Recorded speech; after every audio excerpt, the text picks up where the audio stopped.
Hello, happy Wednesday. Good morning. I'm so happy to be here with you. So, as we get started here, I wanted to share with you today a really incredible topic. So, I'm going to be sharing the top 3 ways to be more self compassionate. I don't know about you, but for me, it can be really hard to be kind to yourself. And honestly, I can be and am my own toughest critic. The things that I say to myself, I would never ever say to anyone else. And so if you struggle with that too, there's a disconnect in giving yourself self-compassion. So don't beat yourself up about it more. However, let me give you 3 ways to be more self-compassionate in your daily life, because I think these practices will really, really impact your life and you'll see a ton of positive change from them. So, my first practice for being more self-compassionate is to practice forgiveness. So, a lot of the disconnect with self-compassion can come from a sense of perfectionism and a sense of trying to have everything be perfect. And no different than I tell my perfectionist little daughters, perfectionism doesn't exist, and if it did, it would be boring. It's true, it would be super boring. And so letting go of those ideals that really hold us back is really, really freeing. So what I would suggest is when you see those things come up and throughout the day you just see those little glimmers of perfectionism showing up in your life, just forgive yourself on the moment. So see it come up, acknowledge it, and say, you know what, this doesn't serve me, and I'm sorry that I had that thought, I'm moving forward. And so forgiving yourself for that and giving yourself the acceptance and the worthiness to move forward from it is huge. So step 1 would be to practice forgiveness and practice it often. Number 2 is to practice a growth mindset. So I know for myself, like we hear about that in school a lot for our girls, and it is a practice that we definitely are aware of. If you're not, there are 2 ways that we see growth in our lives. So we can see our learning process as a fixed process. We know what we know, and that is where we are. Or it is a process and we are able to adapt and learn as we go. And so that's a fixed versus a growth mindset.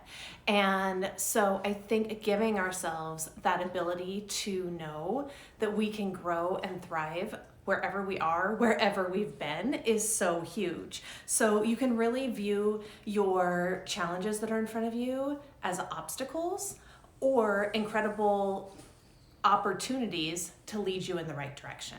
So depending on how you view challenges that are in front of you, that might indicate the type of mindset that you have.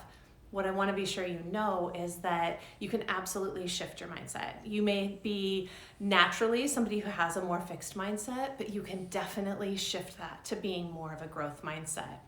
And so one example that kind of comes to my mind is comparison. Especially on social media, comparison is everywhere, and it's very easier than not, to compare yourself to someone else. And so many times we're comparing our chapter 2 to someone's chapter 200, and they're just not applicable. So the growth mindset hack that I love is to say, so you acknowledge that a moment of comparison is coming up. I see somebody else's social media feed and I'm like, they're doing so much better than I am. I'm never going to get there. And so you see that happen. But instead of going down that rabbit hole of beating yourself up and not feeling good and going down a perfectionism road, what if you just stopped and acknowledged them and said, good for you and good for me? I read this somewhere along the lines and I loved it because I was like, it's so positive and it's so helpful and such a great shift, because not only are you giving praise for the good work that this person is doing, which is amazing, but you're also saying, I'm not going to beat myself up over what I am not right now, but instead I can inspire myself by what I would like to go to. So that is just an example of how I use that shift of a growth mindset. And thirdly, appreciation and gratitude. So appreciation for what we have in this moment is truly a game changer. It's incredible. It truly rewires your brain if you can establish a sense of gratitude and appreciation. So let me give you an example. So many times we can think, I'll be happy when this happens down the line that I'm working towards, then I'll be happy. And instead of that, if we appreciate what we have in this moment, and it doesn't matter what it is, it could literally be that it's a sunny day out, because it is. And so whatever it is, you appreciate what is in that moment. And what happens in your brain is it actually rewires your brain to start looking for more of those things that you appreciate, that you as a person find helpful, find fulfilling.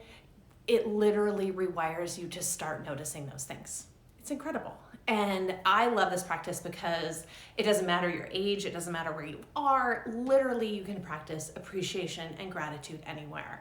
So if you really want to move past, feelings of inadequacy and feeling like you're stuck in this perfectionist rut, look for what you appreciate in this moment and, write it down. That's even more impactful. So experiment with it, but I cannot emphasize it enough. I truly believe it is a game changer to appreciate what you have in this moment. So in wrapping up, if you are curious about putting these practices into place, I want to wrap them up in a little bow for you. So today we covered 3 ways to have more self-compassion in your life. Number 1 was to practice forgiveness and practice it often. Number 2 is to have a growth mindset and work towards having a growth mindset.